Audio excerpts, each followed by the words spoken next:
ये कहानी है उस शेर की जो न झुका, न टूटा, न बिका। जब मुगल सम्राट अकबर ने पूरे हिंदुस्तान को घुटनों पर ला दिया, तब एक नाम आग बनकर उठा, महाराणा प्रताप। ना उसकी तलवार झुकी, ना उसका सिर। जंगलों में रह गया, घास की रोटियां खाई, लेकिन दुश्मन की गुलामी कबूल नहीं की। ये वही योद्धा है जिसकी चाल से जमीन कांपे, जिसकी हुंकार से दुश्मन के दिल दहले। चलिए आज जानेंगे उस वीर प्रताप की कहानी जिसने स्वतंत्रता को धर्म बना दिया। ये है महाराणा प्रताप की अमर गाथा। एक राजा जिसने जंगल में रहकर भी अपना सिर नहीं झुकाया। एक योद्धा जिसने सम्राट अकबर को चुनौती दी। एक वीर जिसने इतिहास में स्वाभिमान और स्वतंत्रता का नया अध्याय लिखा। ये कहानी है मेवाड़ के शेर महाराणा प्रताप की। महाराणा प्रताप का जन्म और बाल्यकाल। 9 मई 1540 को कुंभलगढ़ के दुर्ग में जन्मे महाराणा प्रताप का असली नाम था प्रताप सिंह सिसोदिया। उनके पिता थे राणा उदय सिंह द्वितीय और माता थी जयवंता बाई। प्रताप बचपन से ही साहसी, स्वतंत्र विचारों वाले और न्यायप्रिय थे। तलवार, घुड़सवारी, धनुष चलाने में वो अद्वितीय थे। गद्दी संभालना और स्वाभिमान। 1572 में पिता की मृत्यु के बाद दरबारियों ने सौतेले भाई जगमाल को राजा बनाने की कोशिश की, लेकिन मेवाड़ की जनता और सरदारों ने प्रताप सिंह को ही राणा घोषित किया। यहीं से शुरू हुआ उनका संघर्ष।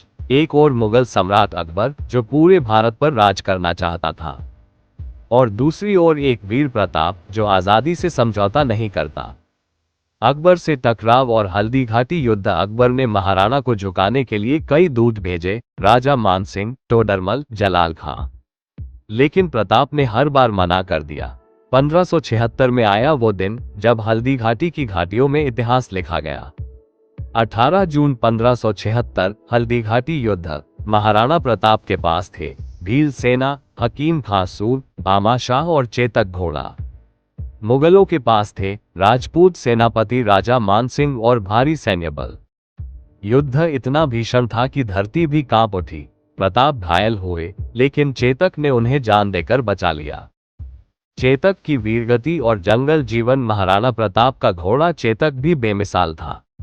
युद्ध में एक पैर टूट चुका था, फिर भी चेतक प्रताप को नदी पार करवाकर वीरगति को प्राप्त हुआ। युद्ध के बाद प्रताप ने जंगलों में परिवार के साथ कई साल गुजारे। कभी सूखी रोटियां, कभी घास की रोटियां, पर आत्मसम्मान न छोड़ा। भामा शाह और पुनर्निर्माण। इसी समय भामा शाह सामने आए। उन्होंने अपनी सारी संपत्ति महाराणा को दान कर दी ताकि वो फिर से सेना बना सके। प्रताप ने फिर से एक एक किला वापस जीता, कुंभलगढ़, देवर, मावली और चावंद। उन्होंने अपनी नई राजधानी बनाई, चावन परिवार, सिद्धांत और प्रेरणा। महाराणा प्रताप के लिए उनका परिवार, उनका धर्म, उनकी संस्कृति सबसे ऊपर थी। उन्होंने कभी मुगलों से समझौता नहीं किया, न किसी लालच में झुके। उनका मानना था जीवन में संकट सह लो, पर दास्ता मत स्वीकार करो। मृत्यु और अंतिम संदेश। 19 जनवरी 1597 को चावंद में महाराणा प्रताप की मृत्यु हो गई। अपने अंतिम समय में उन्होंने अपने पुत्र अमर सिंह को कहा, बेटा, मेवाड़ को स्वतंत्र रखना, चाहे कुछ भी हो जाए। उनकी आंखें बंद हुई, लेकिन वो प्रेरणा बनकर आज भी जीवित है। महाराणा प्रताप सिर्फ एक राजा नहीं थे, वो एक विचार है।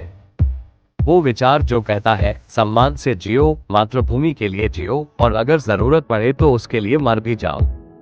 आज भी राजस्थान की मिट्टी में, भारत के वीरों में और इतिहास की हर किताब में महाराणा प्रताप अमर है। महाराणा प्रताप सिर्फ एक नाम नहीं, एक जज्बा है, एक जुनून है जो आज भी हर हिंदुस्तानी के दिल में जिंदा है। अगर आपको भी उनके साहस और स्वाभिमान ने झकझोर दिया हो, तो यही वक्त है उस इतिहास को जिंदा रखने का। तो जल्दी से लाइक करो, शेयर करो अपने हर उस दोस्त के साथ जो असली इतिहास को जानना चाहता है। और हाँ, सब्सक्राइब करना ना भूलो इस प्लीज सुनो विद अनुराग, क्योंकि यहाँ हर कहानी को सत्य के साथ, भाव से और एकदम तड़कते भड़कते अंदाज में पाया पाया मिलते हैं अगली ऐतिहासिक कहानी में। तब तक याद रखो, इतिहास सिर्फ पढ़ने के लिए नहीं, जीने के लिए होता है। जय मेवाड़, जय हिंद।